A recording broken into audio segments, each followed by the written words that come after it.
My name is David Greenberg. I'm with FCCPR, and years ago had quite a bit to do with internet stuff, which I'll talk about in a minute. Maybe we should go around and give names and towns, and then I'll guess how many of you have high-speed broadband and how many of you expect that something works. We can start at the same and we'll go that way. Sure. My name is Samantha Wood, and I live in Greenfield. My name is Eric Lopez. I live in Williamsburg. Michael Patamina, Greenfield. Ivan Usak, Warwick. Rachel? Yes, Rachel Murray, the lead section of Northampton.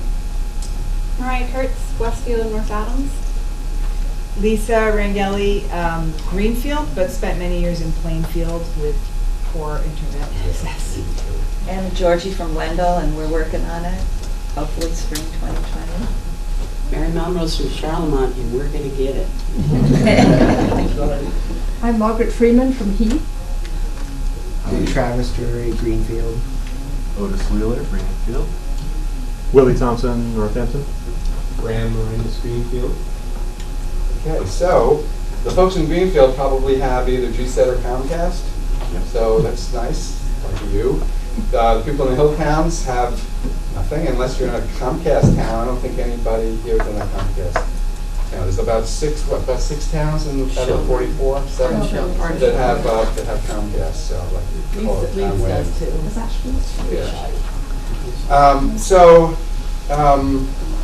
I'm going to just give a little brief history of the problem here, and then I'll introduce our panelists, and we'll go from there. So, as you probably all know, broadband has been a significant issue in Western Mass for the last 20 years or so. I don't think I can just remind people how critical this is for everything, education, healthcare.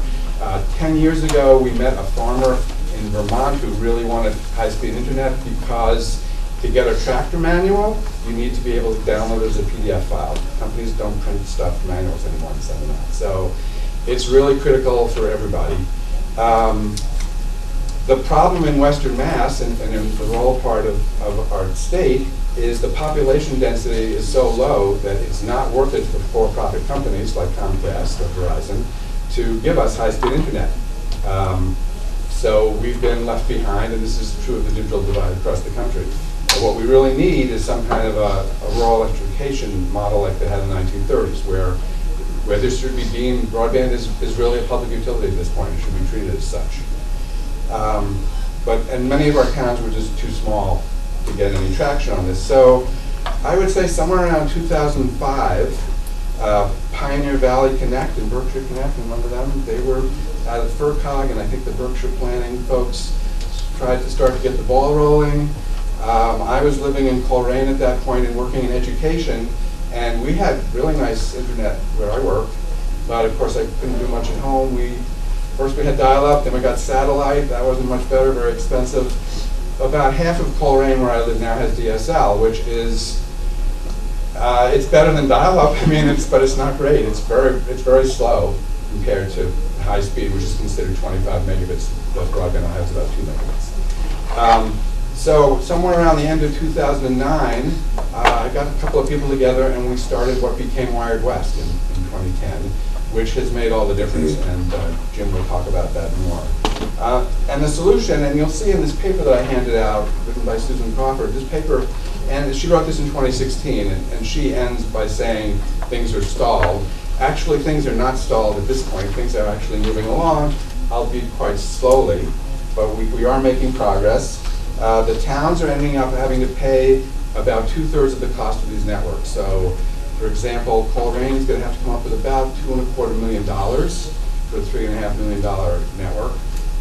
Running fiber is very expensive, so the cost of setting this up is what has made this so difficult to do. For Western Mass, all the towns that were unserved and underserved, which were 44, 47, 44, something like that, it was going to be about $110 million, something like that. So it's a lot of money. The state got involved with getting some money from the feds to build what's called the 1,200-mile middle mile network. They had some state money, they had some federal money, and they built this network, which unfortunately is not allowed to connect to houses. And my understanding is that this was part of the deal that AT&T And Verizon, who have a lot more lobbyists in DC than Coleraine does, they put some language in so that if they would agree to letting Massachusetts build this network as long as they don't connect anybody to it. So that's what we've got. I think they're in bankruptcy or something, that network now. They connect to schools, town halls, libraries, police, fire, but the prices are so high and a lot of towns didn't even connect to that network. But we will be, I mean, our towns are going to connect to it, I think, at some point. So let me introduce our panelists here. So Jim Drawe here is the executive director of WiredWest, which has been extremely influential in getting us to where we are today. And Peter Derrico is the chairman of the select board in Leverett. Leverett which was great, got really fed up with how slowly things were going a couple of years ago and decided we're just going to do it. And they did, and it was great for the rest of us, because a lot of us at Leverett has been wonderful sharing documents and inviting us to look at their setup and everything. It's been really great. So Peter will talk a little bit about how Leverett got set up and how that works. So I don't know who you want to start with. Sure. Good to meet you all. See that there's still ongoing kind of local push for what's happening. I think the couple of things I want to say, just to start off before saying specific about Leverett, is I think the first thing is to realize it's a global problem, so it's not to feel too sorry just for Western Mass. And one of the things that happened during our progress was a guy from China who is based, it's a China State News Agency based at the UN, came up with State Department reminders and black cars, the whole thing, to look at Leverett. And I was kind of curious, like, what is somebody from Beijing, how do they even know Leverett exists? And so we had a really interesting time and showed him around the place and talked. And at the end, as he's leaving, the minders, the State Department people are going to the car, and he pulled back and he leaned in. He wanted us to make a movie, actually. He said, you should make a movie about it. He said, this is a global problem. And it's affecting us in China, it's affecting people all around the world. So it's the same kind of concern, the financing and the push and pull between corporate providers and state government institutions. And so here we are. This is our little microcosm of world problem, and it is like David said about comparing the rural electricity. It is like that, and actually there are parts of Leverett that was actually not only in the 50s, so it's not as if we'll go back very far before you find that there was this comparable situation. And at that time, it was taken on at a national level as being a nationally important project, but it was in partnership with local electricity companies and co-ops primarily. A lot of co-ops were involved. So the circumstances are almost identical. If we had, come on up. Yes. Welcome, Paul. Thanks. You want to talk to me on the way up. Our third guest is Representative Paul Mark, who has also been influential in making this happen, along with Steve Kulik and so on. We're talking a little about Leverett. Getting them just started, except that it's a global problem, obviously, as you know. So, I read a line somewhere recently about as the world approaches so many levels of crisis, that what's necessary is to make creative use of government power. I thought that was a good way of doing it. And it also it avoids any labels. I think part of the thing is what has actually hung people up actually is getting concerned about labels, like this is a socialist project. And of course you could also turn it into a capitalist project. I mean, to me that's kind of set all that aside. I've always felt it's more important to get some work done. At the end of the day, we can argue about why we did that work, but we got some work done. And so as we're kibitzing with each other, and we can give one person's idea and another person's idea, but the crucial thing is something got done. And so that's basically the approach that Leverett took, is we said, okay, what's involved here? At the time we made our first moves, there was no guarantee there was going to be any state funding. And so we figured, okay, well, the best the state was talking about was 2/3. So what's the difference, 2/3 and 100%? You're going to bite a pretty big bullet anyway. So we put forward the proposition to the town that we would actually pony up to do the whole build cost, which was estimated at 3.6, and it came in basically exactly on target at 3.6 million. So that was what was authorized. So the town said, we're just going to move forward. and start the whole contracting process. And all the due diligence, which is what I think is the most important lesson to pass on, is the significance of due diligence. And some of it is actually pretty simple. You do get into the rocket science end of how fiber works at some point, and you're going to be dealing with dealers and providers of services, and you're going to be talking about optical network terminals and Ethernet switches, and whether to do active Ethernet or GPON, and all kinds of technical stuff that you get involved with. And initially, if you have a sense of the initial cost, it's fairly simple to say, as David said, it's pretty expensive. The cost in Leverett all in terms of providing the distribution network and the drops, and I'll say something about that in a minute, was about $100,000 a mile. So if you say, okay, you use the Leverett, and everybody was using the Leverett model, even these people, you probably heard consultants in Boston. So the consultants that come in on this thing, it's unbelievable how much money gets spent so that people don't have to take responsibility for making a decision. Well, the consultants told that, and one of them told me once at a big meeting something about, well, if necessary, if there's flack on this, I'll fall on my sword. I said, well, that's actually what you're being paid to do. That somebody can fall on their sword, and not us. And so anyway, they were all using Leverett numbers. So the 100,000 gives you, this is where it gets to be simple arithmetic. You say, okay, if it's 100,000 a mile and we have 40 miles, that's 40 times 100,000. Now, how many potential subscribers do we have? And so this is where the problem comes in about demographics. You say, okay, in Leverett or Shutesbury, you've got, you divide, we had about 800 and some possible potential total connections. And so you take 800 and you divide that. You're still doing simple arithmetic. And you say, okay, then you have the cost per bill laid out in terms of what it costs on the, the median tax bill can be figured out. And then you have to do some work with internet service providers and get some guesstimates about, how much are they willing, how much they're going to charge if they're willing to work with you to provide service. Well, Leverett has a gigabit service. I mean, we have a kind of the Cadillac of operations, and as far as I know, it's what we've been told, it's the only network is this high speed. A gigabit is 1,000 megabits.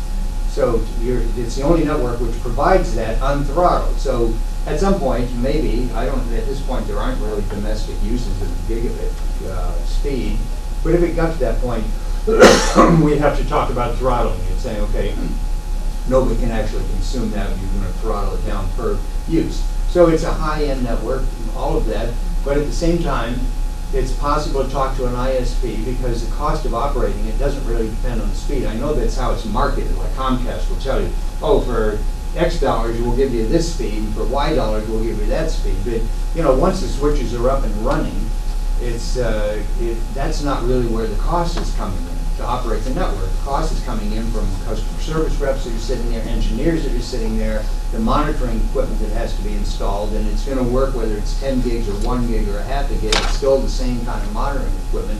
So my point is, the long story short is, those costs can be approximated. So you come up with your 800 divided into 40 miles, times 100,000, and then you say, okay, that's the bill cost. Now the operating cost is if we have 800 people and we have this ISP, it's going to be whatever, $60 a month. So then you say, okay, now put all that together, do your multiplication. You say, okay, I think this is going to work out. But if you only had 100 people in town, or if there's sections of town where there may be 4 people and you have 10 miles of road to get to them, then you have political problems. So this is where creative use of government comes in. Because you say, okay, well, we could build fiber to the home, do the same old Cadillac to those 4 houses on that 10 miles of road, and when you add it up and subtract it and multiply it in terms of the service price, it's only going to cost $400 a month for this for your service. You say, well, I'm sorry, we don't have that.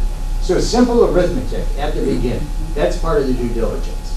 Figure this out, and then you don't have your sights set. At some point you say, some towns like Florida, nobody's here from Florida, I guess, from what I heard. Close. Use them as an example. So Florida is not going to be able probably to afford fiber to the home. And we don't have a national effort like rural electrification where there's another source of funding coming in and say, don't worry about that. You got a farmer 10 miles out, fine, run the wire out to the farmer 10 miles out.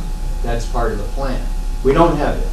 So that's when you back up and you say, well, maybe we don't have fiber to the home. Maybe we have some generation of wireless connectivity, which is done by building a couple of towers. And so these houses, they're not going to get a gigabit, at least not on today's technology, but they're going to get really serviceable speeds out of that, I would say. That's my sense of the technology. So the due diligence begins to help you shape what you're going to do. And it's still, the whole calculation is still both feet on the ground.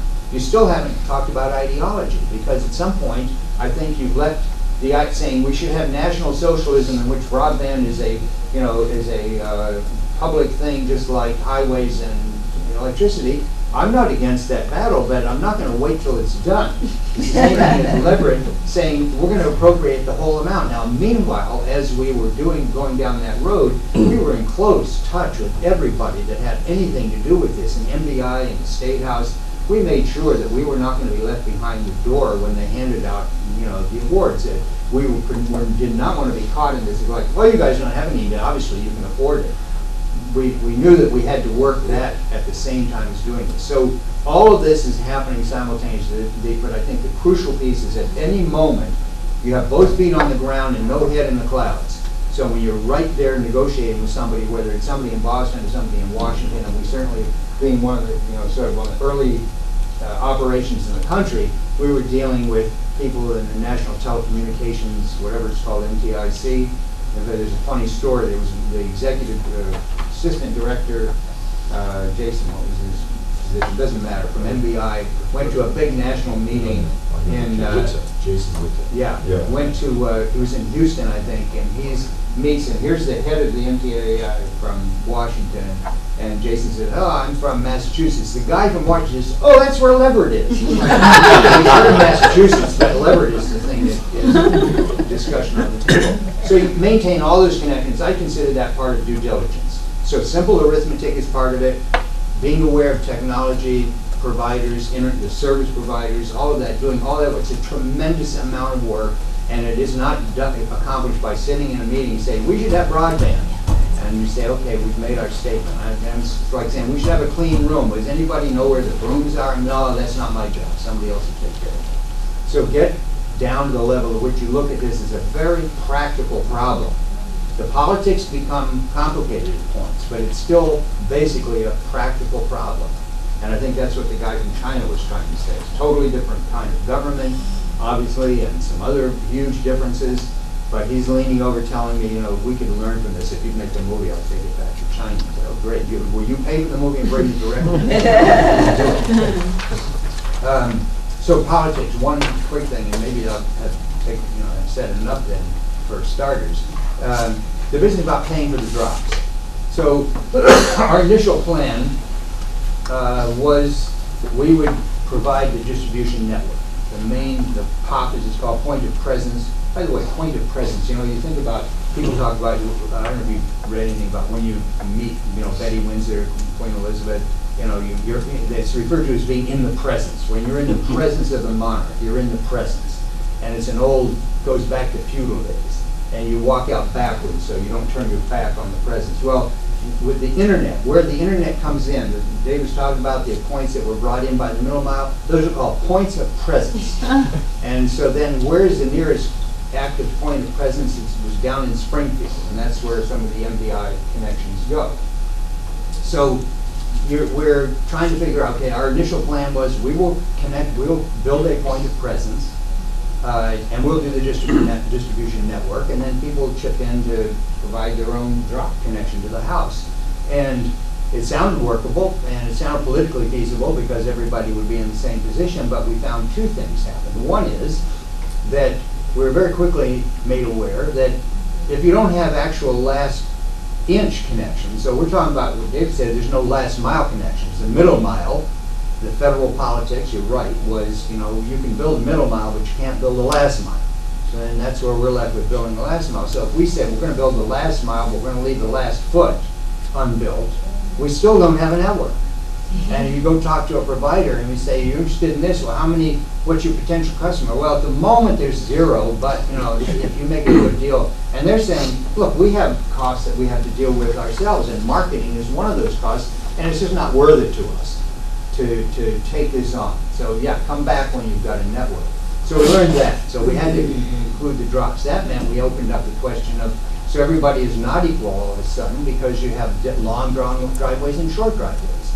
And so we did some survey work so we collected information from people, how much you're spending now for whatever form of connectivity you have, including what's your phone cost, what about TV, et cetera, even though we weren't providing TV, but the connectivity. So we were able to inform people of what their costs would likely be if this network was built to this spec, and what their current costs are. And one of the things people began to realize is that, sure, their taxes would go up to pay for this bond, but their expenses would go down because they wouldn't be paying Verizon anymore. Basically, it was the main, entity that they were paying money for phone or, dial-up or whatever. And so people were able to start making their own kind of due diligence calculations, like, oh, this sounds good. I mean, I'm not in favor of taxes going up, but look, at the end of the year, I'm actually going to have more money in my pocket. I took some out of this more than I usually do, but I got more in here than I usually had to pay out. So that helped people. So then you say, okay, we explained the business proposition that there has to be connectivity to houses. They could understand that. And then thirdly, you get to say, another interesting piece is that sometimes the longest routes were little tiny old houses that had been there for a long time. And sometimes the shortest connections were those where there had been some kind of development and you have a $500,000 house and it doesn't have a verge. So it wasn't a direct tie to the most expensive drop was the richest people. In many cases it was the opposite. So that helped people to think through this. And so then finally is when you bring in this ideology piece, and you say, really, this is a public good, just like the highway. So you may have 5 cars, including a big dump truck, and you don't pay any more for the roads than somebody that has this little 2-seater car that obviously is not making as much impact on the roads, but you're all paying the same cost to the roads. And you may not have any kids in school, and you're still paying for the school. And you may not ever go to the library, but you're still paying for the library. And you start adding this stuff up, and people start to get a sense that, yeah, okay, I get the point here of why this is something that we share this with. So then you put all those pieces together. Most of them are the kind of concrete, feet on the ground due diligence about costs and explaining how things work, how the market works. And then comes at the end the little piece that I guess you could call ideological, is that this is a good thing to do because it serves a community. And that's when the whole thing comes together and you have people saying, yeah, let's do this. We will all shoulder the burden, not just of the distribution lines, we will shoulder, everybody will pay for everybody's drives. And in the end, it works out that there's a feeling of equity, a feeling of justice, a feeling of this is what government's supposed to be doing, and it's a workable network. It means that because if all we did was distribution and we lifted that and it cost us $2 million and we still don't have a network, well, what the hell did we spend $2 million for? Whereas now we spent $3 million, and now we actually have a network and everybody is able to do what they want to do. So, I mean, that's kind of a nutshell of the Leverett experience. And I've had probably 100 questions, but I'll take my turn with that.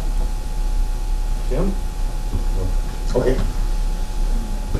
I was asked to give a history of the internet and MBI and WiredWest.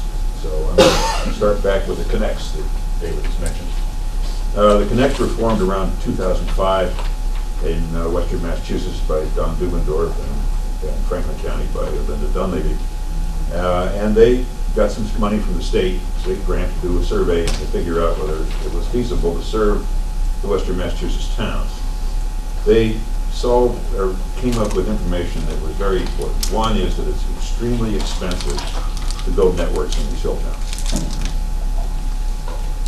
So they went to Plan B, which was to do wireless. And they hired a consultant, hired an engineer, and they designed a wireless network. And discovered that a wireless network would not work in these hill towns because we have deep, steep valleys that you can't put wireless into. So the whole thing fizzled. Then, in a couple of years later, there was a group of people, including David and people from Leverett and people from southern Berkshire County, who got together and said, this is going nowhere, let's go try to do something. And so an early group of people with no name, right? We were called the Western Mass Regional or something like that, got together and said, we need to do something, but we can't afford, these towns can't afford it, and some lobbying was done. $40 million was Patrick came into office, and he set up MBI, and $40 million was set aside to build, or to help build, a fiber network in western Massachusetts. And then the economic stimulus package came along, and the MBI said, whoa, we can go to the federal government and we can get more money. And they made an application, and it was turned down. In the meantime, the incumbents said, well, we don't want this federal money playing in our backyard. You can only use it to build middle miles. You can't connect anybody.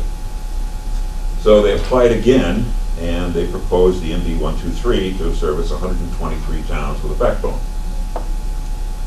What they failed to do was any market surveys. What they put in that proposal was that there was 123 libraries that were going to pay $1,200 a month for 1 gig service. And that was going to pay for the internet. Well, I know that my town only has a budget of $4,000 for the entire library. Libraries are barely open in these towns. And the libraries are barely open in these towns. So, but they won, the federal government believed them and gave them the money. And so they started building a network, and they put out an RFP saying the same thing, that there was going to be 1,200 or 123 libraries spending $1,200 a month, and that was going to be revenue to the network. And Axia bid. The only one to buy the bid. They're only one to buy. Most people looked at this thing, we all saw this, it was nuts. I mean, It no was, company in yeah. the right time. I mean, David and a whole bus full of people went down to Boston and said, this doesn't make sense. 79 of these towns already have Comcast and others that are serving them with high-speed internet. They will not use this network. Don't build it to these towns. Concentrate on the ones that don't have it. That fell on deaf ears because they were marching. So they built the network. Axia bit because in the RFP that Axia responded to, there was this 123 libraries that were spending $1,200 a month. It looked like it was going to be profitable. And MBI said, all right, this is a very profitable network. Therefore, Axia, you're going to pay us to operate because there's all this potential revenue. Well, it turns out that Axia's been losing $3 million a year because just for the maintenance of the pole licenses is $3 million a year, and they're not making enough money to support the network. So they went bankrupt. And there ended up with a lot of legal battles between them and MBI, which cost the state several $1 million to defend, and they ultimately lost. So during this build of the MD 123, David and others, and I joined in about that time, created a group and went after funding to figure out how to organize this thing. They got a grant of $5,000 from the Berkshire Planning Group to hire a lawyer. And the lawyer went out and did a whole bunch of research because we didn't know whether we wanted to be a 501c3 or et cetera. But how do we organize all this? And that lawyer discovered something called a municipal light plant. Municipal light plant legislation was created back in the early 1900s for rural electrification to allow towns to organize themselves to put in electric departments and sell electricity to their customers. Over the years, that MLP legislation was modified so it allowed towns to offer TV and to offer telecommunications. We were in the telecommunications business, this works.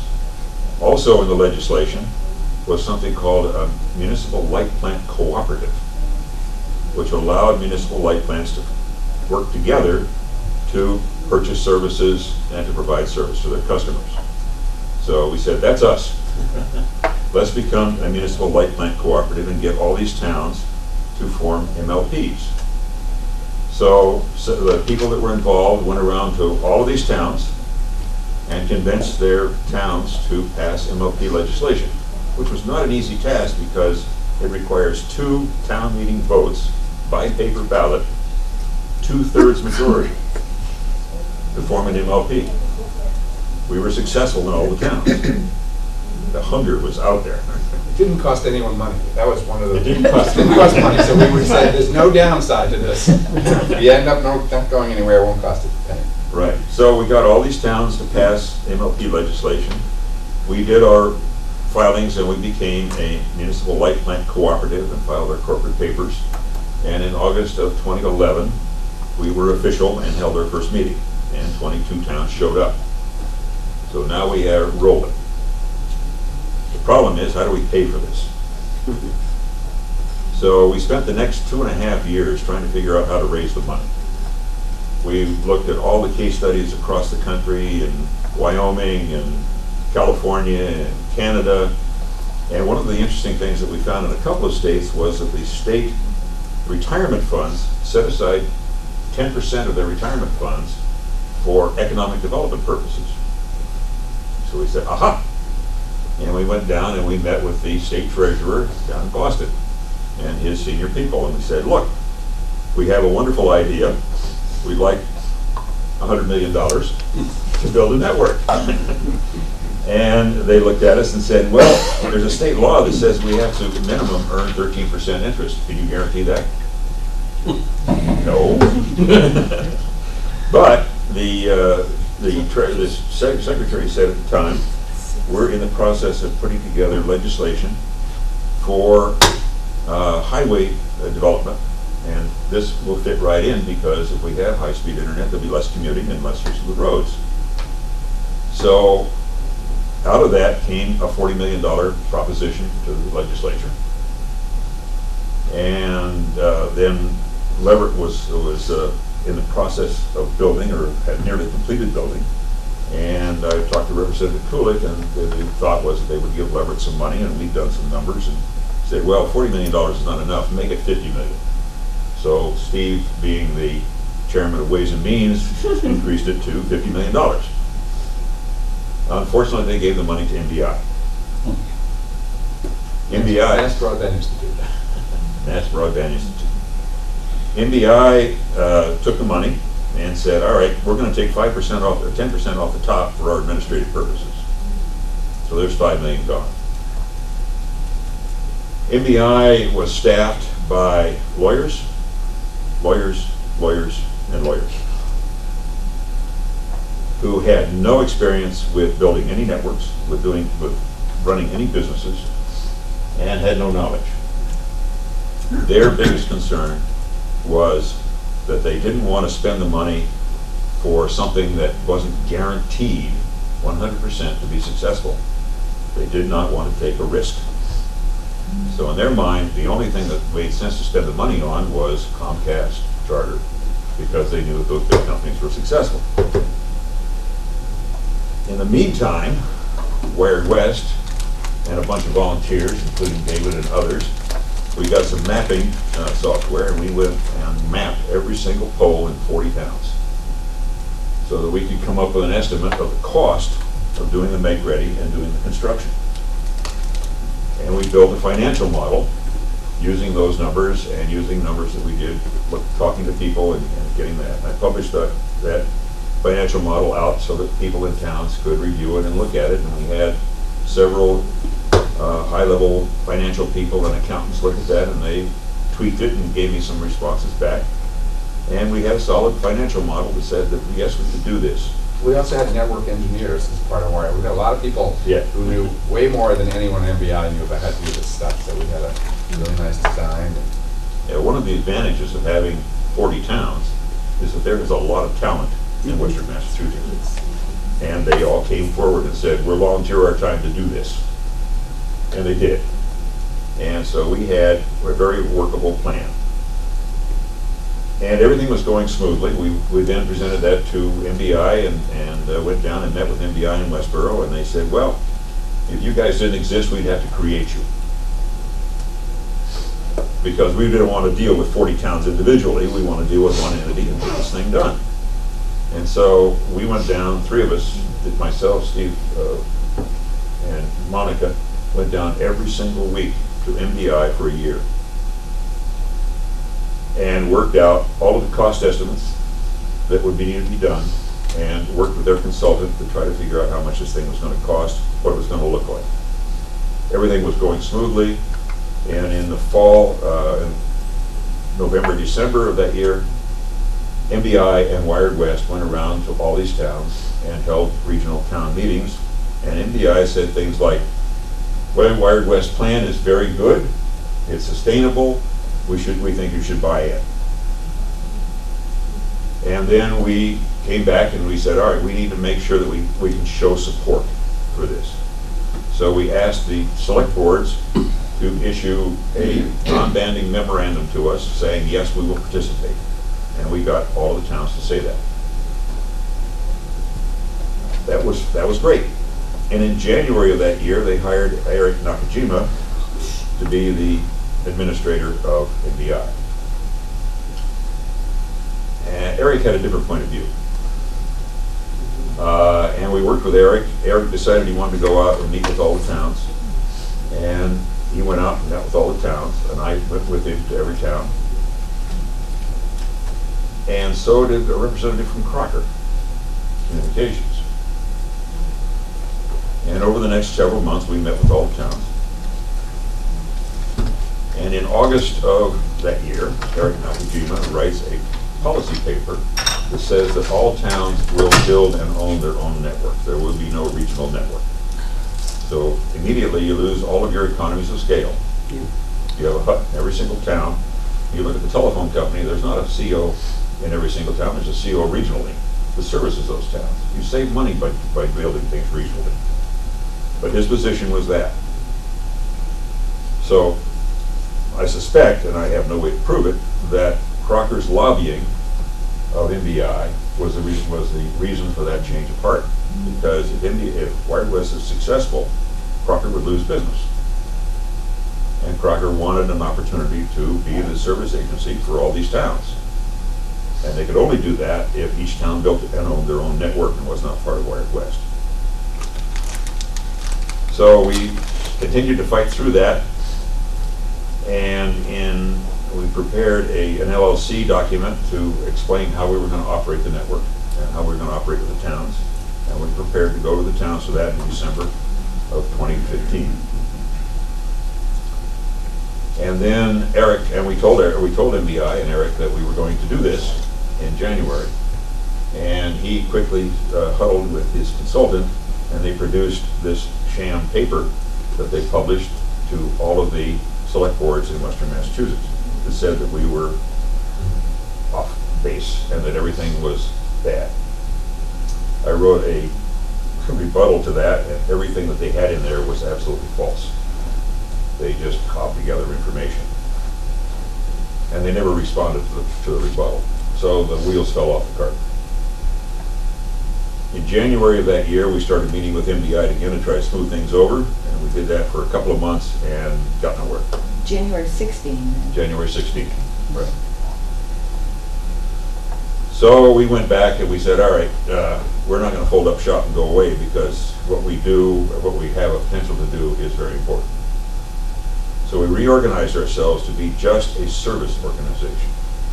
We would no longer own and operate the network. We would just provide services to our member towns. So I wrote and published an RFI looking for service companies to provide internet and phone and maintenance and operations for all of our member towns. I got 3 responses. One from a network down in Rhode Island, a family-owned network. One from OTT, which is a network out of New Hampshire, and one from Westfield Gas and Electric. And we looked at those and we negotiated back and forth between OTT and Westfield Gas and Electric. One of the advantages of being a corporation is that you don't have to comply with 30B, and you can negotiate pretty hard. So, 30B is the state law that controls the purchasing of goods and services by governmental agencies. And there are a lot of rules.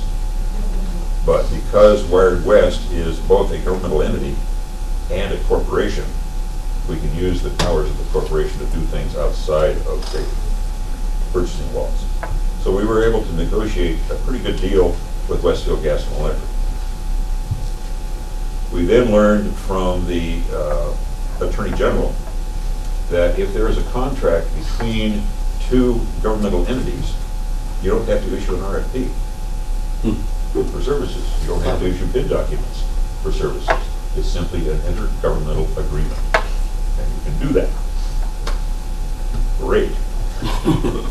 So in January of 2016, we held a meeting down in Northampton and invited all the towns, and we answered all the questions. We said, this is how we see things progressing and moving forward, and how much we'd like to cost and the services we'll provide. And I ended the session by saying, oh, and by the way, MBI is broken. They've issued an RFP for the big companies to come in and provide service and got no response. They've done studies, they've wasted millions of dollars on studies because they don't know what they're doing. And they're broken. So please, every town, go out and talk to your legislators and get the money taken away from MBI and give them directly to you, so you can build your own network. And everybody heard that. MBI held a session in Worthington in the following month, and every town showed up and said, we want our money. Take it away from MBI. We want to do it ourselves. And that message got taken back, and the following month I met with Carolyn Kirk, who's the Undersecretary for Economic Development, and we agreed that all the money would be taken away from MBI, and they already have a grant process in place for roads and bridges and buildings and whatever, and then we'll just use that grant process. And that's what we did. So the agreement was that we would use the state's money first, so the towns didn't have to use their money first, and she agreed to that. And so all of the make-ready work, make-ready, everybody knows what make-ready is. Make-ready is the process of making the poles ready to put wire on. All right? It's always true that Verizon's wires are on the bottom. That's their rule. They own the poles, that's their rule. So in order for you to put your fiber on the pole, you have to pay to move Verizon's wires down. And if there's anybody else like Comcast or MBI, you have to pay to move their wires down too. And it turns out that there are a lot of old poles in these towns that aren't capable of handling another cable. They're not tall enough, or they're not big enough, etc. So you have to pay to replace that pole because now it's out of spec because you're going to put another wire on it. So that's the make ready. You have absolutely no control over make ready. You put together an estimate, you go out and you hire engineers to go out and look at every single pole. They photograph it, they write a whole lot of stuff down. They come up with an estimate, they give all that information to Verizon and your power company. They send you a bill and you pay it up front. They then go do the work and come back, and if there's a true-up, there's a true-up. But it's up to them how long it takes. Now the FCC says they have 180 days. Well, with the MBI construction, we learned that 180 days doesn't mean anything, because if you file a complaint, they just stop work completely. So it's better to negotiate than it is to use the hammer. So you don't know how long that process is going to take, and it's all union, so they can't hire outside companies to do the work. Which we like. Which we like. So it takes an inordinate amount of time to do this. So right now there are 27 towns that are in the process of doing make-ready work, and the utilities are overburdened, and it's taking a long, long time. And fortunately, the state has jumped in and is holding weekly meetings with Verizon and the power companies to try to speed this up. And I think Verizon is the problem. Eversource seems to be doing. Yeah, and National Grid seems to be doing pretty good. Yeah, it's Verizon. Verizon is the main problem. Of course. So construction is now going on in 27 towns, and they're all decided to work with Westfield Gas and Electric and signed construction contracts with Westfield Gas and Electric, and we are progressing. WiredWest signed a contract, negotiated and signed a contract with Westfield Gas and Electric last December. It took us 9 months to negotiate that contract. So we have an operating contract with Westfield Gas and Electric that is better than what each individual town has been able to negotiate. because we represent more people. Size matters. It does. Size really does matter. So our wholesale rates are lower than what each individual town has. Our maintenance rates are lower. They're doing a lot more services for us than they're willing to do for individual towns. So our role now, rather than owning and operating, is to be the intermediary between our member towns and our service providers. So we've negotiated the contract with Westfield Gas and Electric. We have negotiated a contract between WiredWest and our member towns. That, again, took 9 months to get all these people to agree to the terms. We have 3 towns that have signed that contract so far, and I expect that in the end we'll have 7 or 8. That's as of when that you have that role? As of last year, when we decided to reorganize.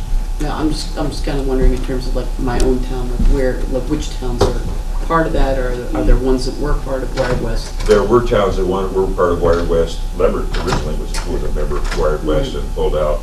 Otis was originally a member of WiredWest and pulled out and built their own network.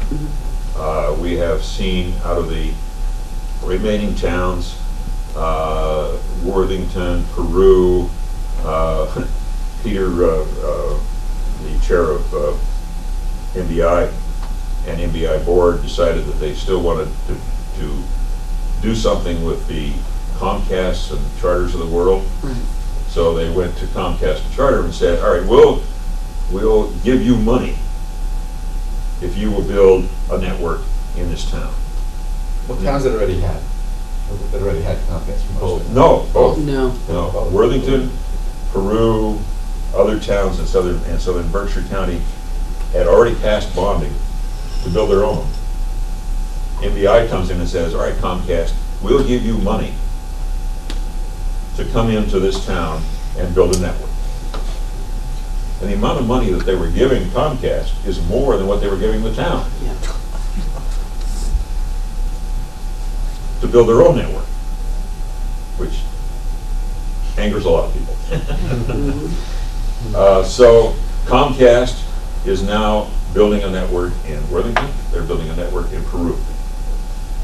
In the southern Berkshire County, there were 4 towns that tried to deal with Frontier, because Frontier's in Connecticut right across the border, and MBI was going to give them money to build. That whole thing fell apart, because Frontier fell apart. So there are 4 towns down there now who don't seem to have a solution and are struggling around.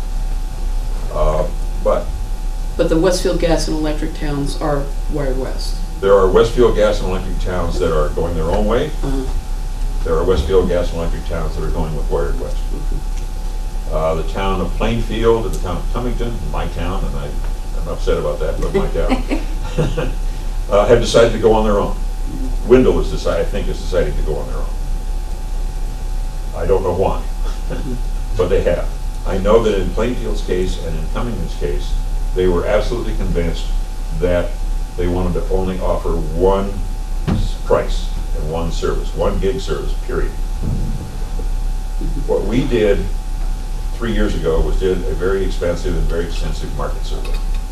We hired Market Street down in Northampton, who's a nationally recognized marketing company, to do a marketing survey. And they did a 20-minute phone survey with people in all these towns. And what we discovered was that there was price sensitivity.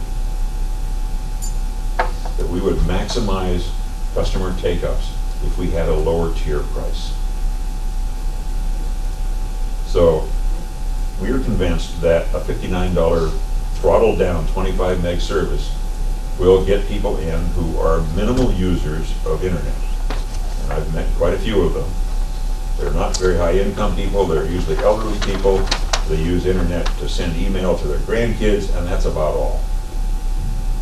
And they don't need a gig. So Plainfield was convinced because Westfield Gas and Electric tried a 2-tier system and nobody took the lower tier.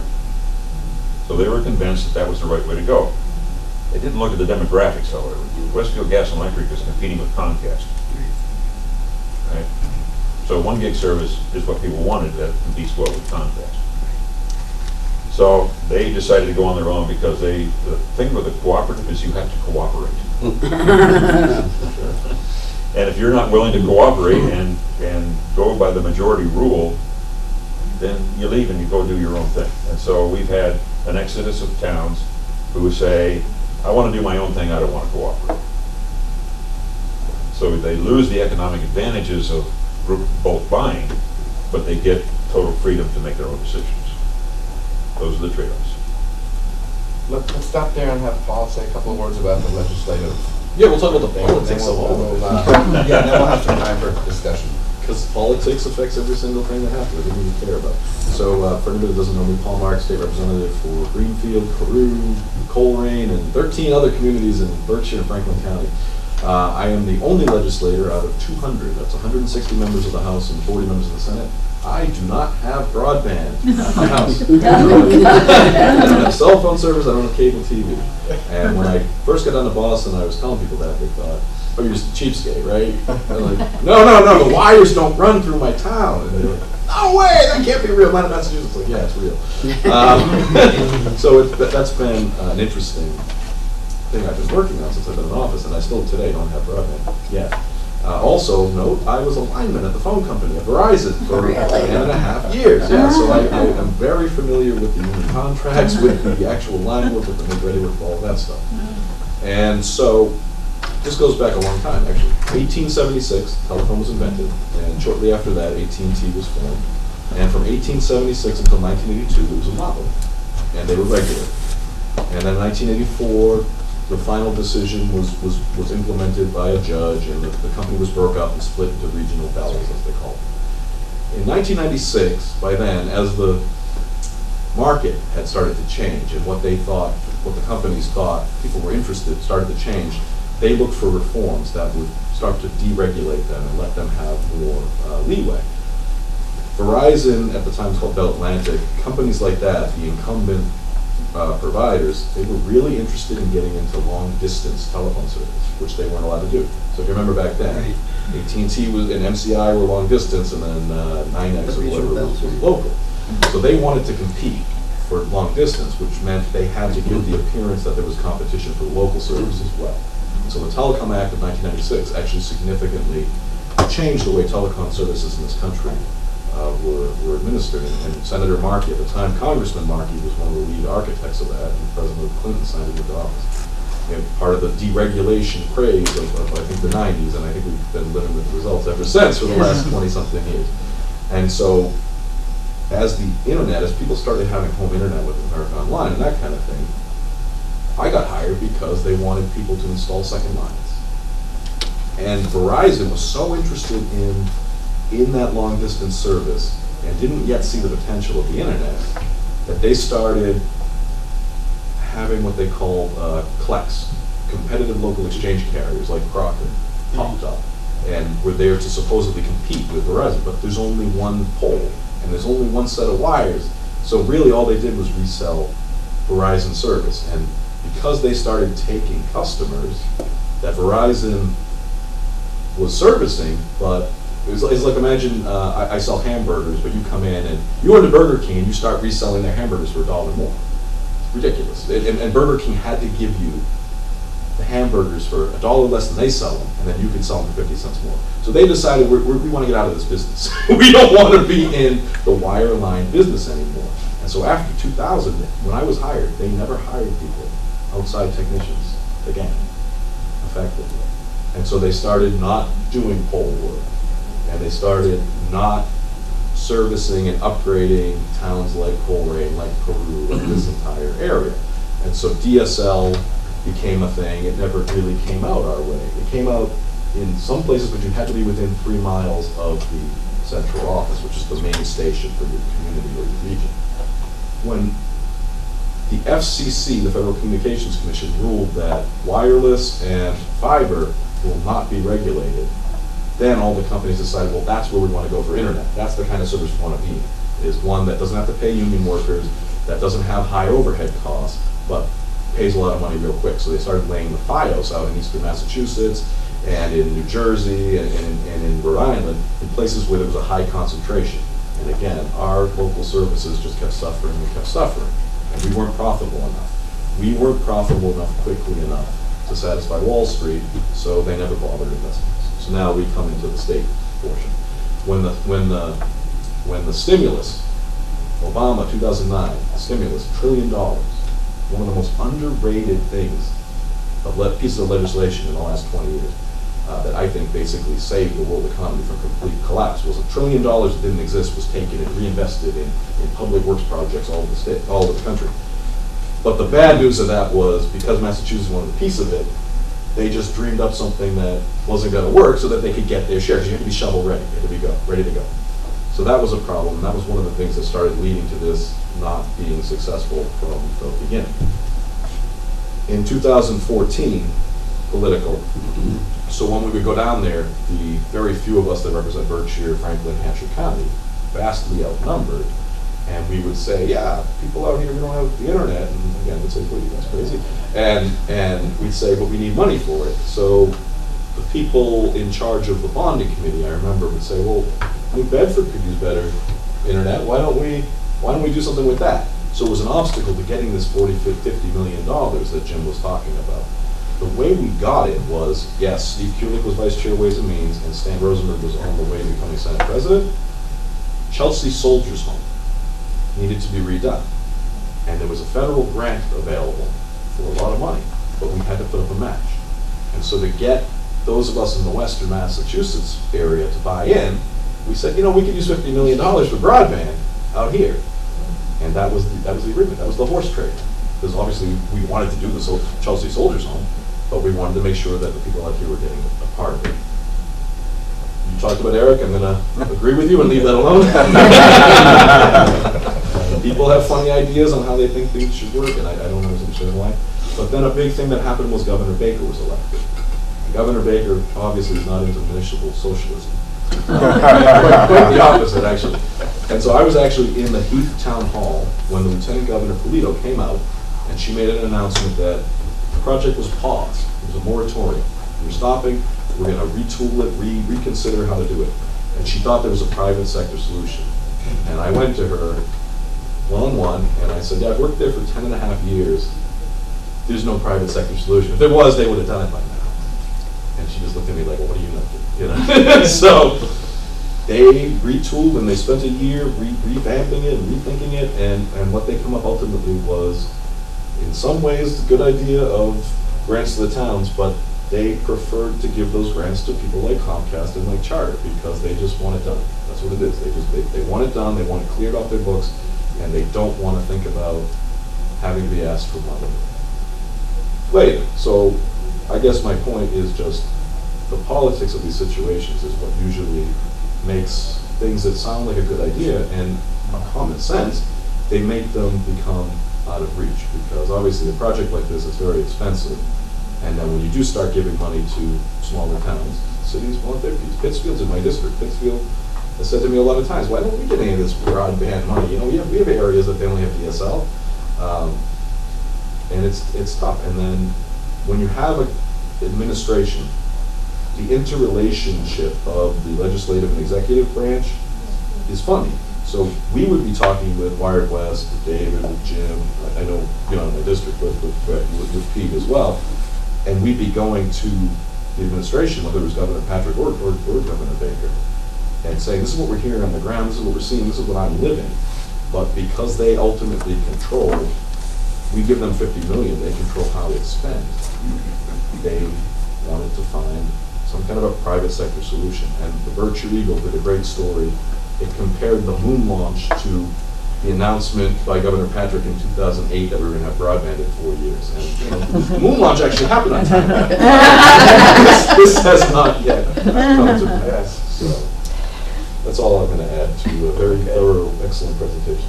I just want to add something about Governor Patrick, or Governor, their new Governor Baker and Polito. One of the things that has been positive out of that is that they have stepped up to the plate. They've done it. And all of these towns, we made estimates the best we could with MBI over the course of the year. It turns out that we underestimated the make-ready work. So the governor has stepped up to the plate and said, we will fund any overruns.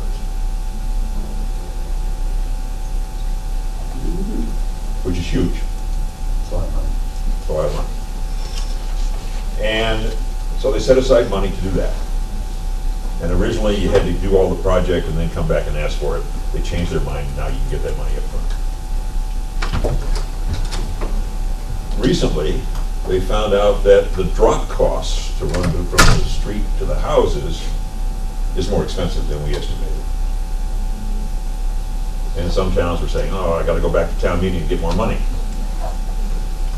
Well, they've set aside another pot of money, another $5 million, to cover any shortfalls that occur with the drop costs. So I have to give them credit. Yeah, no, I also give them credit, because there was a period of time in early 2015 where they could have just ended the project as Yes. well. And he did, Governor Baker did commit to, we're going to spend this money, we're going to get this project done. And I said, we had a meeting, me and David and a couple of our local people, maybe 2 weeks ago. And I do give Peter Larkin, who runs MBI, credit that he's always available, he will always take my calls, he will always let me know what's going on to the best of his ability. It's just, from a matter of policy, policy changes significantly based on who is elected. Yes. And Who's that, administering. yes, and that has consequences, and that's what I'm saying. Even something no one would think of, that 20 years ago, or 15 years ago, companies like Verizon stopped reinvesting in local services because they weren't required to do so anymore, because they weren't regulated the same way anymore. That's caused problems, and people in our communities, we've been customers for 100 years. We've been paying our bills to them for 100 No, years. by the way. It's $60. A phone line that costs $8, you can get phone over internet. Right, but that's not a model in today's stock market driven economy that is realistic anymore. They're not willing to say, we're gonna spend this and it's gonna pay us back. It's certainly gonna have these people as customers for the next 80 years. It's that, how quick can we get return every quarter? And so when it got this bad, and I don't mean to badmouth Verizon either, because I was very lucky to work there and I got a lot of great things there. They tried to lay people off, and they were making $3 billion in profit every single quarter. It's like, my health care is the problem? It doesn't sound like there is a problem. Like, what? So it's just that focus. And so taking it back, because this is about municipal, taking it back to a local cooperative level is where we want to get, of course. But these are the obstacles that I see.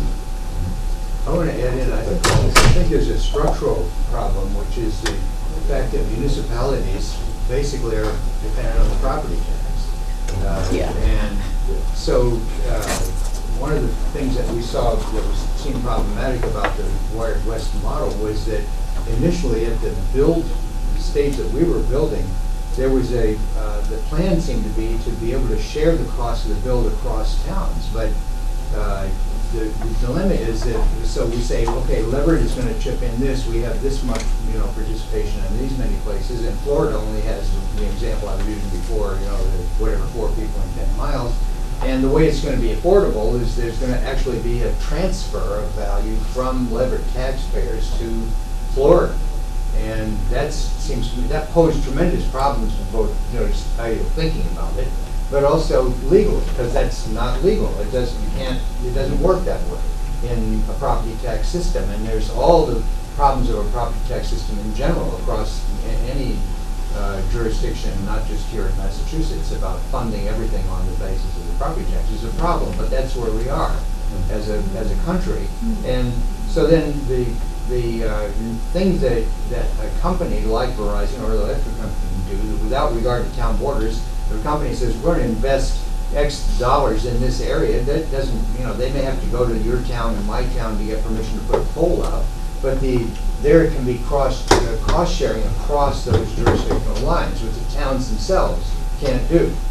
So, and Jim earlier pointed out just the kind of the way the technology of building a network means that maybe those 10 miles in Florida have nothing to do with Florida in terms of where the service is. Maybe the service of those places ought to be across the town line. And towns can work that out. At the level of the MLP, that can be worked out. The MLPs can cooperate and say in terms of operating expenses, we can make agreements across town lines. But at the level of the construction costs and the tax base, that's more difficult. And the closest that I've seen come to it is like winter plowing. is that, you know, between Tewksbury and Leverett, let's say, there would be a small section of road where it's easier. It's not really in Tewksbury, but Tewksbury will probably deal with it, and we trade off because there's another place where we cross the line going the other way. But to say, well, we'll take on the whole town, you'd immediately have flack hitting the fan, because that's not really viable in terms of the way the tax structure works. So side deals can be made, but they're not really formalized. But you're talking about investing millions across town lines, you're not able to, that's not informal, like, okay, we'll look the other way while they build in Florida. That doesn't work that way. Yeah, So let me- there's let a me correct that structural here, issue. because that was not the case. Every town was going to build was Right. paying for their own network Right. in their own town. We were not sharing capital cost across Yeah, town lines. well- What we were sharing across town lines was economies of scale and revenue. The projections that we had, No, I didn't mean to cut you off. okay, the projection that we had based on the take rates that we got, that Leverett got, was 80%, and based on the demand that we saw from the marketing survey. I mean, I went out to all these towns and made speeches and went to town meetings. Every single town passed a bond that was greater than any borrowing they had ever done in their existence. And in every single town, they had the largest turnout at a town meeting that they have ever had in their existence. And in 3 towns, they had to move the town meeting to the church because there wasn't enough room in the town hall. So I think Let's take some questions. So. Yeah, Yeah. just, when you said we negotiated with MBI, was that WiredWest Yes. or West? Okay. Yeah, So that in that regard, you represent yes, your member towns. yep. Other people have questions? How was WiredWest financed? It seems like you guys did an enormous amount of work over all these years as the number of towns that were actually participating kind of got smaller. So what financed your capacity to do all that? It was pretty much all volunteer work. We did get one $50,000 grant from MBI. And we spent that money on market surveys, on advertising, on consultants to try to put together the financial plan and the business model. And we spent the entire $50,000 and came up with good results. But the rest of it was, I mean, I spent thousands of hours mapping polls and pulling together surveys and going out and talking to people and going to town meetings and going to select board meetings and finance committee meetings, and lots of people did that. And it was truly a huge volunteer effort. We had people in every single town who were dedicated champions of this effort and did a lot of work convincing their citizens that this was the right thing to do, and spreading the word. And it was successful. We got money. Question? My name again is Margaret Freeman. I'm from Heath, and Heath is between a rock and a hard place, which is why I'm here. Good show on Vermont. Yeah, but we at our recent town meeting, special town meeting, there was a 2/3 vote to sell the school for $250,000 because the broadband costs of Make Ready that we have to pay, and through that bond that you mentioned, Jim, is going to take our tax rate up to $25 per thousand, which is the cap that the state has. And so we are in this dilemma right now in terms of what to do. I was going to say Heath, but I said Florida instead. Yeah, right. I was wondering. Yes. So I guess my question is, there is a citizens committee that has been working on trying to think of alternatives to selling the school at salvage to a cannabis company, which is actually not even people like Conway, actual farmers, but a hedge fund company. Okay? To what we can do to make our town financially stable, given the crunch that we're in terms of going up to this cap that we have. So I know that that's an incredible question. It shows what the broadband situation has ramifications beyond broadband. Yeah, it's having ramifications for and it's a symptom. No, that's really and it's of course our property taxes in Heath are some of the highest, aren't they, in Franklin They're County? highest Because we have no, rate. it is the Yeah. highest. Yeah. Because we Right. have no industry, we have no And yeah, and our business. towns can't afford not to do this either, because we can't sell our houses. That's Young people, right. young families are not gonna move in these towns. The Heath School closed, yesterday the Leiden School closed. That's right. I mean, our towns are dying because we don't have, broadband would make a Yes. huge difference. No, I'm not saying that Heath is against broadband. Oh, I know. We're I know, absolutely I know. not. I mean, we're committed to it, we're bonded for it, we're going to be paying that out. But is there any way that we can, in some way, adjust the costs across it to stop us getting up to that cap? Because that seems to be the bottom line for us. We're still looking for more money, Paul. aren't we? Yeah, it's surprising. We're asking for money. We're trying to get some from Richard Neal. I mean, it's not gonna be from, Yeah. broadband's not gonna solve that problem. Oh, I know, Yeah, I know. yeah, but there's, I'm sure, a lot of other things that can be talked about. Yeah, well, one of the things that they're talking about, the Finance Committee has talked about, is that the cost of the Make Ready is going to be high enough that it's going to make us hit the cap. Now, I'm not good enough to know all the due diligence details that you need for that kind of, working out. But if it's true that the state has money for these Make Ready overruns and drop overruns, is that somewhere where we can actually find out if that will help us in terms of the cap? Yes, you should be talking to Bill That's- Innan. The state said, Bill Innan works for. Yeah, Art was at the ERDC. meeting. Art was at the meeting that Paul and I had, with- Bill was there and Yeah. Peter Larkin. So Art knows. So Art we should knows, talk to okay. Art. Yeah, the state set aside $18 million to cover overruns Uh-huh. on the Make Ready, and they set aside $5 million to cover overruns on the drops. So you should be, and what the state is trying to do, and as I say, I give them a huge amount of credit for this, they're trying to make sure that every town doesn't have to go back to town meeting and ask for more money to cover shortfalls. And they're really committed to that. Which is good. It's not really, in some ways, not surprising, because years ago, when they were doing all these surveys from Boston, trying to figure out the cost, they gave all the towns a not-to-exceed cost, which is what all the towns used when we went to town meeting to get the money. And they said, okay, it won't exceed this, and they were, of course, wrong.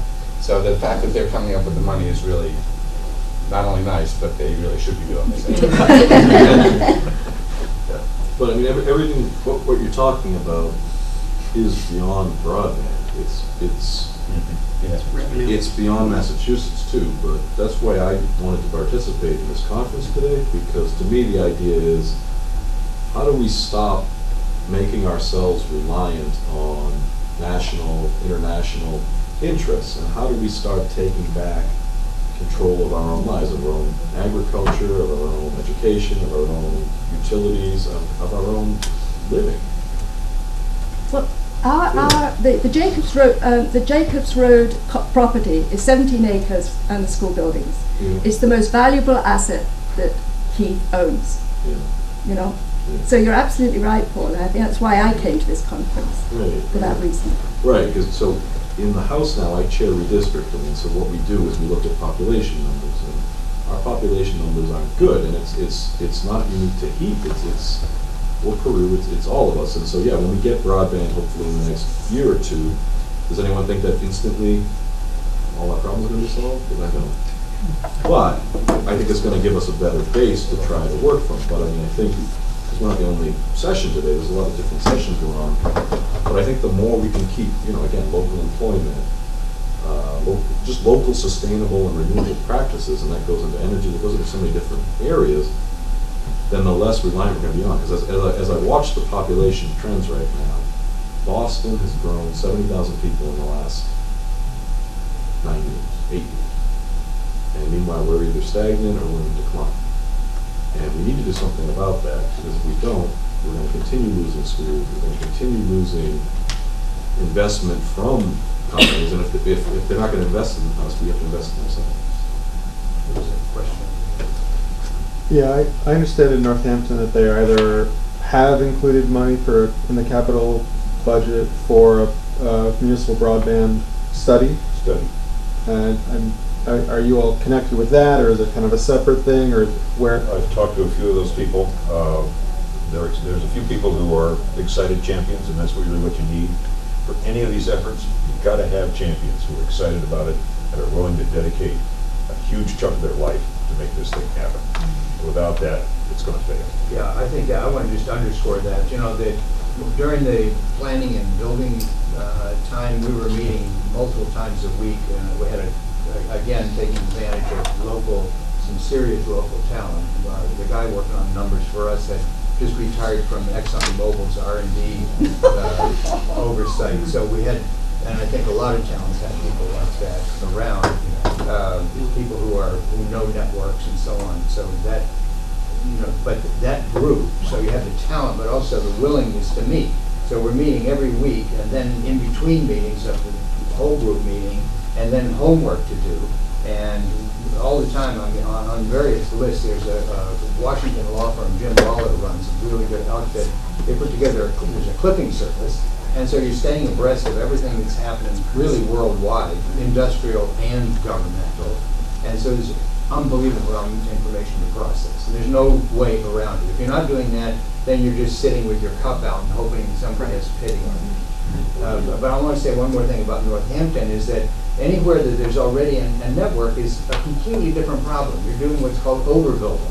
And so you have a much different, you know, in terms of the idea of what people are willing to pay for. So somebody already has something that's not too bad. So you can have all the complaints you want about Comcast or Charter, but it's not too bad. It's not dial-up, and it's not DSL. So whatever else it may be, it's a much different proposition to them to say, well, we want to overbuild that, so you'll have a choice of this, you know, municipal system. And meanwhile, as you're doing that, Comcast is not playing by the same rules, so they're sitting back saying, fine, go ahead, pour all that money in, and as soon as you say, well, we're ready for our $50 special here, Comcast says, guess what, we've got a $12.95 special. They're able to run at a deficit in this market because they've got somewhere else that they're making it up so that overall they're still profitable. And Northampton can't do that and say, well, I guess we'll just run this at a loss. That's the one thing, an MLP cannot run at a loss. An MLP, by state law, is not able to just sort of give away services. That's the part that Jim was talking about. It has, in a sense, it operates as a business. And so it's a governmental municipal entity, but it also is a business, and it has to pay its own bills. It's not able to siphon money from the town. That's one of the things that the law prohibits, and it's for good reasons that people say, well, I'm paying for this. I don't want money siphoned from this account, whether it's broadband or municipal trash or whatever else, you know, and because enterprise funds operate sort of the same way. That's not going to be siphoned off because the select board decided we need to have some more playground equipment or something else. So the segregation of the funding has a purpose to it, but it means that the municipal light plant entity has those constraints around it, that it's not simply there like a, you know, we're going to provide this to everybody and don't worry about where the money's coming from, we'll just get that from the town. The town can't subsidize that any more than the MLP can subsidize the town. So these are structural elements built into the picture around which all this politics swirls. Nationally, when a town builds our city builds its own network, they are successful at about a 30 to 35% take rate in competing with Comcast or any of the others. But they can only do that if they are really good at advertising, promoting, and customer service.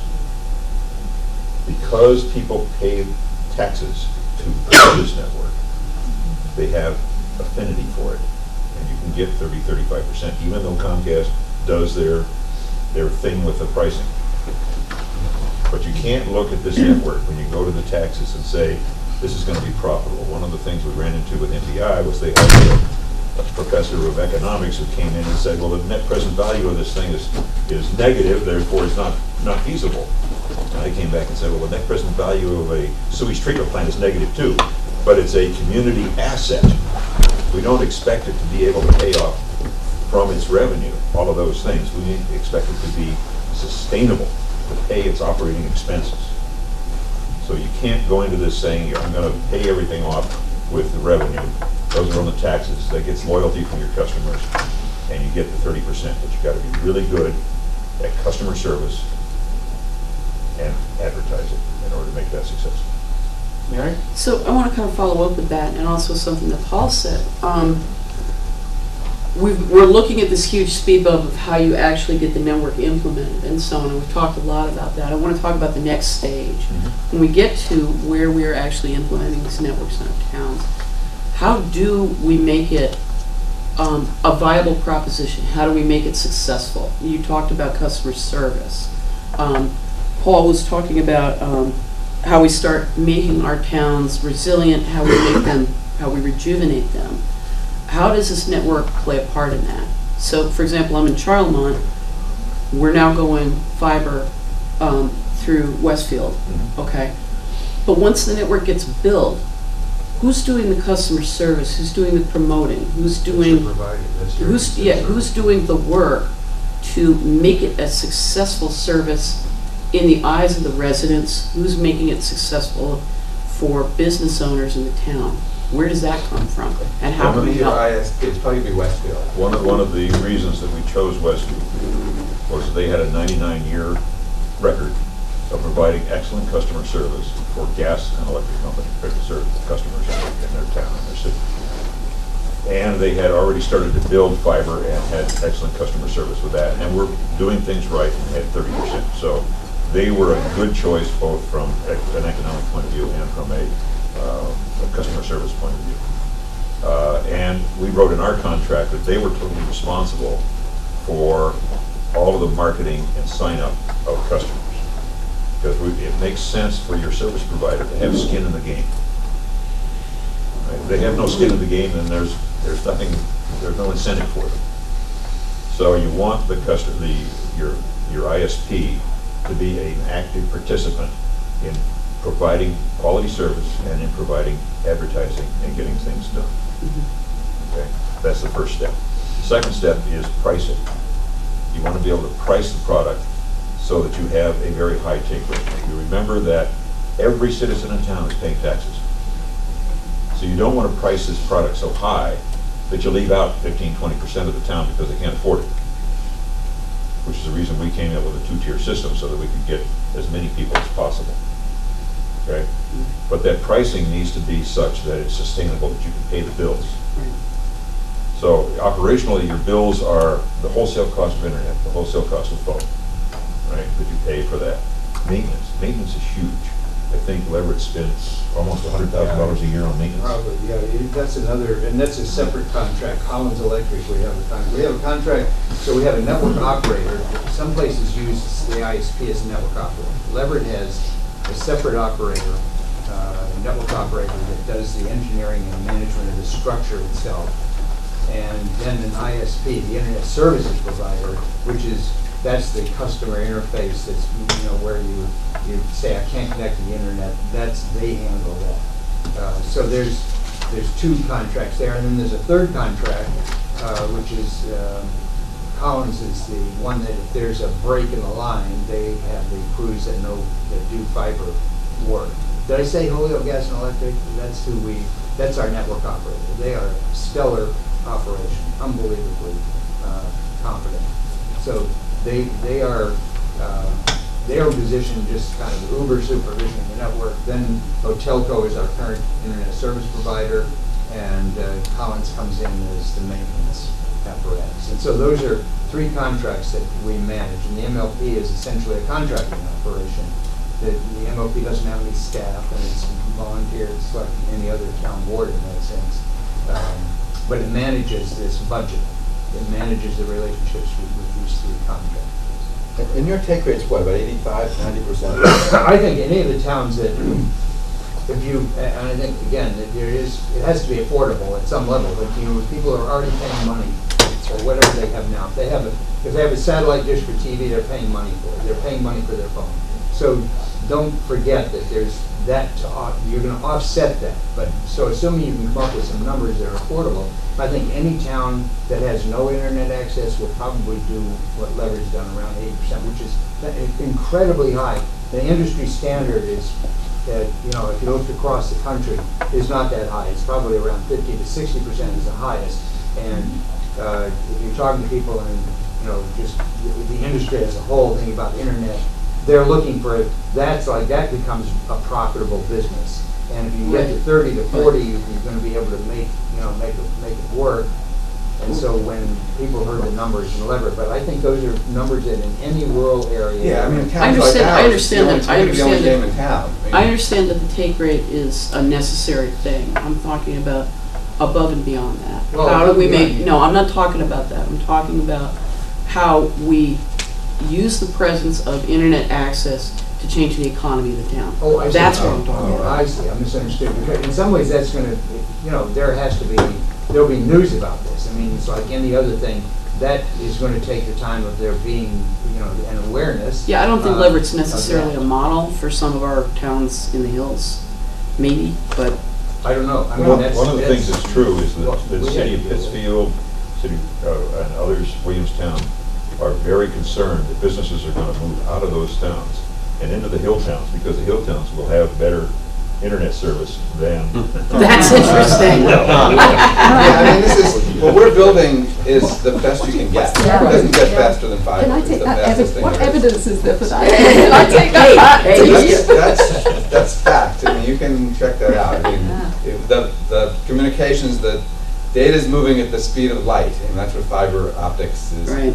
There's nothing faster than light. So we're building world-class fiber networks in our town. So, and I think that, you know, and since Western Mass has so much other stuff to offer, I think there's going to be people who will want to move into our towns and be able to do stuff that they don't have to be in New York to do, or Boston. And I One know of the- when one you of- say Leverett is not a model, I know, you know, we're coming up against that same $25 cap. We're not in any different position that way. I mean, we had the rental market that some people depend on because they have these in-law apartments, so-called, you know, the accessory apartments. There are people who were suffering, they could not rent. People say, oh, you're right next to UMass, but those faculty and students were not interested in living in a place that had no internet connectivity. So making the internet available has meant now there's rental market is viable and people are willing to spend money to build a house there. We don't have any business that's keeping the town afloat. So I don't really see that it's all that different. We're more dense than Charlotte. Right, and closer to. But UMass doesn't do anything for us it's not like we're making money from that. It became, as I said, it was a problem because that demographic was not interested in moving to a place that didn't have connectivity. But once you had it. Once we had it, have the an word engine nearby. goes out. Right. Yeah, Yeah, I see what you're saying. yeah. Yes, So yeah. the value of our houses would go up $5,000-6,000 as soon as you get a fiber connection to it, right off the bat. And that's what a couple of years ago was $5,000 or $6,000, not more. But I think that in terms of economic development and making sure that this thing draws people to the town, it makes sense to work collaboratively to promote the fact that you have this asset. And you can do that through the Franklin County, you can do that through Berkshire County, you can do that through any number of organizations, or you can form your own. There is an organization called Rural Massachusetts, Rural Commonwealth. Rural Rural Commonwealth. Commonwealth. They would be an ideal vehicle for everybody to work through to promote economic development based on this asset that you are building. The key, yeah, Yeah, and CISA, I mean, there's a bunch of organizations around. the key's gonna be how we market ourselves. So now we're on level playing field. So what do we have that Boston doesn't have? And not even Boston. Correct. There are 12 trains a day between Springfield and New York City. Right. And that's being built out. That's going to expand closer to this. They're moving to Greenfield. There's a line being talked about that's going to go to Pittsfield. There's New York money. There's New York culture. I mean, Boston's a little provincial town compared to what we have in Western Massachusetts. You get to a world-class city very easily. And those people are also interested in moving out. There's a guy who moved from Brooklyn to Leverett. Okay, so we did not come from UMass. Moved from Brooklyn to Leverett. And he has a business in Brooklyn. He goes back and forth physically to deal with because some of it can't be done online. And we just met last week because he says, I'm ready to drop that. I'm ready for a career change. My family's here. My kids are here. We like it here. I'm going to actually, everything is going to be moved from Brooklyn to here. All right? So that was something that's clearly a long distance reach. And maybe it's an outlier. I don't know how many people there are like that, but I know that even one is an example. And we should not only be thinking about that east-west move. As far as I'm No, concerned, it's they pretty can cool. slice We're it really all not up. hard, where there's millions of people, but Yes. you just, if you have a job where you can go in 1 day a week, then it's realistic that, yes, at some point I could live in John Lamont or. Yeah, I mean, once we have this kind of connectivity, it becomes cheap to live in Western, and you can, cheaper than living in Brooklyn. So You know, planning your but zoning. people wouldn't move here unless you had, that's right, that's something we really think about the zoning stuff, because. Because in 5 years, you'll be sitting here, everyone's gonna be like, See if we can get. oh my God, I can't get a house in Row anymore. Let's take one example. This question is at a really high level of abstraction, so probably useless to ask, I'll ask anyway. I know that they handle education very differently state by state, in terms of how they allocate property taxes, and what kind of when you have a lot of property taxes, or when you have a state education department that has a lot more capacity to regulate and redistribute services over in Massachusetts than you have in New Hampshire, for example.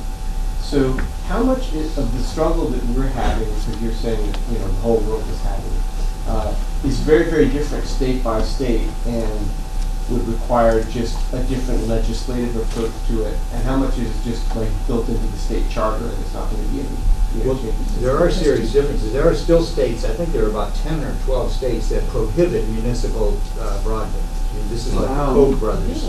There are actually, there are statutes in the books in that many states that say that it is not possible for a municipality to do this. There are other states that allow it. Most of the states allow it in one form or another, but it comes down to basically the same issues: is what is your local scene, and property taxes exist pretty much everywhere, not literally, and there's still the basic engine funding it, and so the town has to cobble together. And there's like Ammon, Idaho has done. It's a small town out in Idaho, and they partnered using. They don't call it municipal light plant. There's one. Massachusetts really is not unique. There are some others that actually have authorized this. Not only don't prohibit, but authorize and set up a vehicle for it. So Idaho didn't do that, but so they did have, from the old days, the electric cooperative existed, and so they partnered with that. And under the aegis of the electric cooperative, and built into that entity's ability to raise funds because they're supplying electricity and collecting, they say, we're going to now move in, just like Westfield or Holyoke Gas and Electric did at some point, move into this area. So there's places that don't exactly have the same structure, but it's sort of like permutations of these same pieces that get moved around. What powers the municipality has. That's what I said when I opened up, saying creative use of government powers. Maybe you've never thought of that. At some point, Holyoke Gas and Electric in Westfield had not thought about telecommunications. It's just, we generate electricity. It's we're an electric company, and across the country there have been electric companies that have done the same thing, particularly the co-op ones, who said, wait a minute, we're a business, we could offer a new product. And then how do we partner with the towns, and how do we partner with our existing customers? So that's what I call due diligence. Part of the due diligence is what exists in the place that you exist.